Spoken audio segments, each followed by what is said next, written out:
Bayangkan sebuah dunia di mana jumlah manusia terus menurun, kota-kota yang semakin kosong, ekonomi yang stagnan, dan budaya yang memudar. Inilah skenario yang mungkin akan sangat bisa terjadi jika tren penurunan populasi global terus berlanjut. Apakah kita siap menghadapi dunia dengan populasi yang semakin menciut?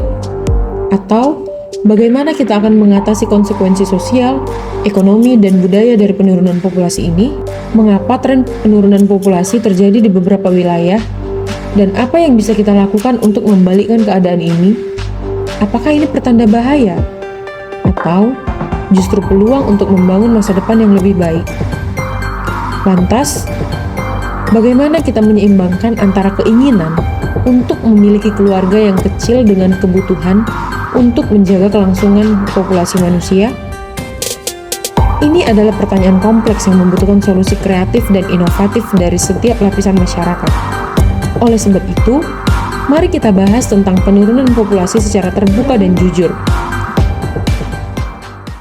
Permasalahan penurunan populasi di dunia sudah terjadi sejak tahun 1960-an. Artinya, hal ini bukanlah permasalahan baru yang terjadi di dunia. Hal ini bisa terjadi karena tingkat kesuburan global mulai mengalami penurunan. Namun demikian, dalam dekade terakhir, penurunan populasi menjadi semakin terlihat dan diperkirakan akan terus berlanjut di masa depan. Beberapa negara seperti Jepang, Korea, dan negara-negara Eropa lainnya sudah mengalami depopulasi, di mana jumlah penduduknya terus menurun dari tahun ke tahun. Di Indonesia sendiri, penurunan populasi diprediksi akan terjadi pada tahun 2080. Namun, kita sudah bisa melihat bahwa dalam beberapa waktu terakhir ini sudah mulai banyak terjadi penurunan populasi, di mana banyak perempuan yang memutuskan untuk tidak memiliki anak, bahkan memutuskan untuk tidak menikah. Penurunan populasi ini disebabkan oleh beberapa faktor utama, termasuk penurunan angka kelahiran, peningkatan usia harapan hidup, dan perubahan dalam tingkat kesuburan. Lantas, apa saja runtutan kejadian penting yang menjadi dasar dari penurunan tingkat populasi penduduk ini? Yang pertama ialah peningkatan usia harapan hidup. Nah, teman-teman, usia harapan hidup orang dewasa di negara maju telah meningkat sejak pertengahan abad ke-20, di mana jumlah orang yang mencapai usia 100 tahun tidak pernah lebih besar daripada saat ini. Kemudian yang kedua, penurunan tingkat kesuburan. Nah, pada awal tahun 1970-an, wanita rata-rata memiliki 4-5 anak. Namun, pada tahun 2015, tingkat kesuburan wanita di dunia telah turun menjadi di bawah 2-5 anak per wanita.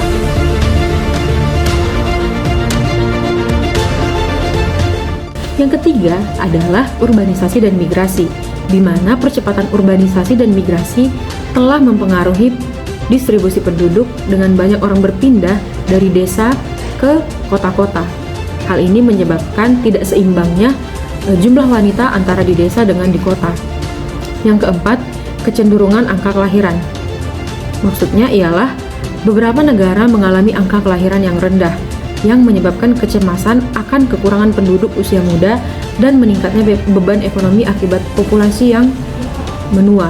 Nah, teman-teman, hal ini bisa kita lihat di negara yang dekat dengan kita. Contohnya seperti di Jepang, di mana banyak wanita yang memutuskan untuk tidak memiliki anak karena mereka beranggapan bahwa biaya yang dikeluarkan untuk melahirkan dan membesarkan anak mulai dari mereka kecil hingga mereka nanti kuliah itu sangat besar. Sedangkan untuk memenuhi kebutuhan sehari-hari saja mereka belum tentu cukup. Oleh sebab itu mereka memutuskan untuk tidak memiliki anak. Nah, hal ini tentu sangat berpengaruh terhadap penurunan populasi penduduk yang terjadi di dunia. Di mana saat ini kita tahu bahwa Jepang merupakan salah satu negara dengan jumlah populasi penduduk yang semakin sedikit. Nah, teman-teman, seperti yang sudah dijelaskan di awal tadi bahwa permasalahan penurunan populasi di dunia ini bukanlah permasalahan yang baru-baru saja terjadi belakangan ini. Namun sebaliknya, permasalahan ini sudah terjadi di beberapa tahun belakangan. Mari kita bahas secara bersama-sama.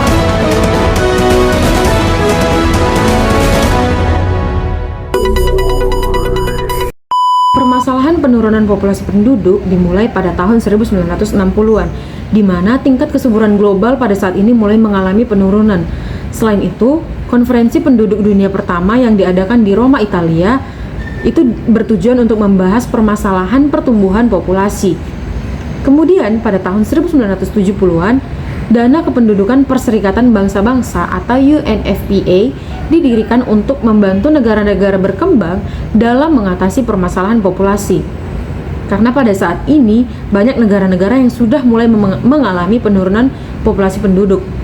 Kemudian ada konferensi penduduk dunia kedua yang diadakan di Mexico City, tepatnya di Meksiko, yang menghasilkan deklarasi Mexico City tentang populasi dan pembangunan.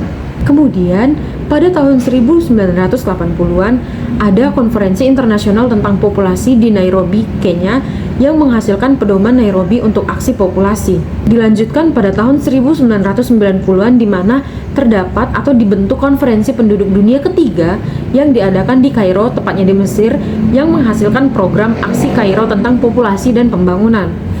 Kemudian pada tahun 2000-an ada tujuan pembangunan milenium atau MDGs yang ditetapkan oleh PBB, termasuk target untuk mengurangi tingkat kematian anak dan meningkatkan akses ke pendidikan dan layanan kesehatan reproduksi. Nah, dilanjut pada tahun 2010-an di mana ada konferensi penduduk dunia kelima yang diadakan di Nairobi, Kenya, kembali lagi ke Kenya, yang menghasilkan visi Nairobi, yaitu untuk masa depan populasi yang berkelanjutan. Kemudian ada tujuan pembangunan berkelanjutan atau SDGs PBB yang kembali lagi termasuk target untuk memastikan akses universal ke layanan kesehatan reproduksi dan juga pemberdayaan perempuan dan juga anak perempuan. Jadi di sini mereka memberdayakan bukan hanya perempuan yang usia pas untuk menikah, namun juga anak-anak perempuan. Tujuannya untuk memberikan edukasi mengenai bagaimana nanti ketika mereka dalam usia siap untuk memiliki anak. Nah, yang baru-baru ini terjadi ialah pada tahun 2020-an di mana terjadi pandemi COVID-19 yang menyebabkan turunnya tingkat kesuburan dan juga migrasi di seluruh dunia, termasuk di Indonesia. Nah, pada masa ini banyak orang-orang yang berpikir untuk bagaimana caranya melanjutkan hidup tanpa berkekurangan, sehingga keinginan untuk memiliki anak itu menjadi terkubur dalam-dalam. Hal ini juga berdampak pada penurunan populasi di dunia dan juga muncul tren penurunan populasi di beberapa negara atau yang kita kenal dengan child free. Nah, teman-teman, kita bisa lihat bahwa permasalahan penurunan populasi di dunia ini ternyata bukan hanya terjadi dalam beberapa tahun belakangan, namun ini sudah terjadi di tahun-tahun yang sudah lama. Dan ini tentunya berdampak pada bagaimana nasib negara-negara di dunia.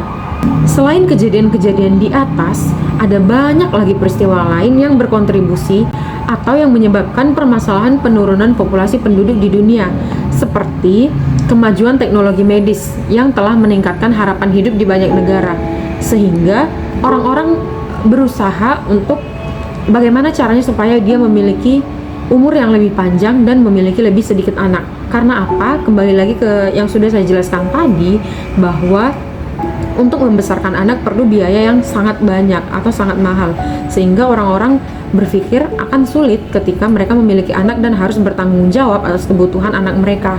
Selain itu, meningkatnya partisipasi perempuan dalam angkatan kerja telah menyebabkan penurunan tingkat kesuburan di banyak negara. Artinya apa?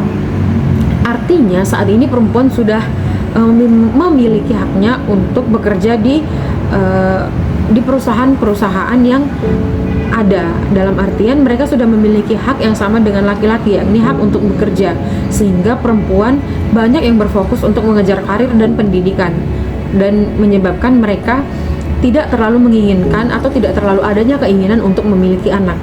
Yang terakhir ialah perubahan nilai-nilai sosial dan budaya yang telah menyebabkan beberapa orang memilih untuk memiliki sedikit anak atau tidak sama sekali. Data mencatat bahwa saat ini tingkat kesuburan global adalah sekitar 2,1 anak per wanita, yang artinya lebih rendah dari tingkat penggantian generasi, di mana seharusnya 2-3 anak per wanita. Kemudian, hal ini berarti bahwa populasi global tidak lagi tumbuh secara alami dan bagaimana seharusnya. Diperkirakan populasi global akan mulai menurun pada tahun 2060. Hal ini tentu saja tidak berdampak baik pada pertumbuhan penduduk yang ada di dunia. Kemudian penurunan populasi di banyak negara karena data juga mencatat bahwa lebih dari 50 negara di dunia sudah mengalami penurunan populasi.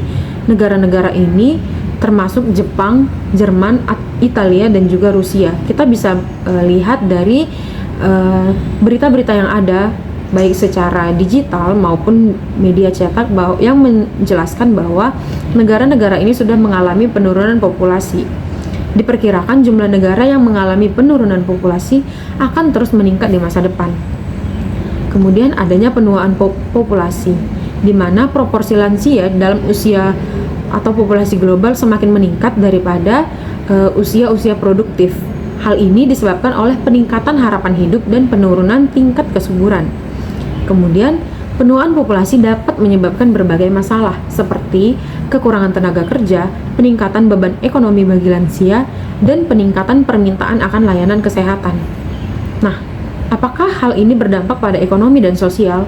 Tentu saja memiliki dampak, di mana penurunan populasi dapat memiliki dampak negatif pada ekonomi, seperti penurunan pertumbuhan ekonomi dan peningkatan pengangguran. Selain itu, penurunan populasi juga dapat memiliki dampak sosial, seperti berkurangnya layanan publik dan meningkatnya kesepian. Hal ini juga bisa menyebabkan atau meningkatkan tingkat stres pada setiap individu. Kemudian, prediksi masa depan, di mana para ahli memprediksi bahwa populasi global akan mencapai puncaknya pada tahun 2080 dan kemudian mulai menurun. Nah, teman-teman, sebagai warga Indonesia, kita juga harus aware dengan permasalahan penurunan populasi yang terjadi di dunia, karena ternyata Indonesia juga tidak luput dari tren global penurunan tingkat kesuburan. Data BPS menunjukkan bahwa tingkat kesuburan setotal atau TFR di Indonesia mengalami penurunan dari 2-6 anak per wanita pada tahun 2010 menjadi 1-2 anak per wanita pada tahun 2020. Kemudian, Indonesia juga ternyata akan berdampak pada aspek ekonomi, di mana penurunan populasi ini berdampak negatif pada ekonomi Indonesia, seperti yang pertama, kekurangan tenaga kerja. Karena di masa depan bisa jadi Indonesia akan kekurangan tenaga kerja di beberapa sektor, terutama sektor yang membutuhkan tenaga kerja muda. Kemudian terjadi penurunan pertumbuhan ekonomi yang menyebabkan penurunan populasi dapat memperlambat pertumbuhan ekonomi Indonesia. Kemudian dari segi sosial, ternyata ada juga nih teman-teman dampak yang Indonesia akan rasakan ketika nantinya Indonesia ada dalam tahap penurunan populasi penduduk. Apa sih dampaknya? Jadi dampaknya ialah berkurangnya layanan publik, karena dengan populasi yang kecil, pemerintah mungkin akan kesulitan untuk menyediakan layanan publik yang memadai untuk semua orang. Kemudian meningkatnya biaya pensiun. Dengan semakin banyaknya lansia, maka biaya pensiun yang dikeluarkan oleh negara tentu akan semakin meningkat. Hal ini tentu saja akan membebani keuangan negara. Nah, teman-teman, dari penjelasan mengenai penurunan populasi penduduk di dunia, kita bisa lihat bahwa penurunan populasi dunia merupakan hasil dari kombinasi faktor-faktor seperti penurunan angka kelahiran, peningkatan usia harapan hidup, dan perubahan dalam tingkat kesuburan. Meskipun globalisasi akan terus-menerus menurun, proyeksi menunjukkan bahwa penurunan ini akan berlangsung secara bertahap dan akan memiliki dampak yang signifikan pada ekonomi dan sosial masyarakat. Nah, sebagai warga masyarakat Indonesia yang saat ini sedang dalam tahap usia produktif, bagaimana tanggapan saudara mengenai permasalahan ini? Apakah saudara merupakan orang-orang yang termasuk ke dalam orang-orang yang memutuskan untuk tidak memiliki anak atau justru sebaliknya?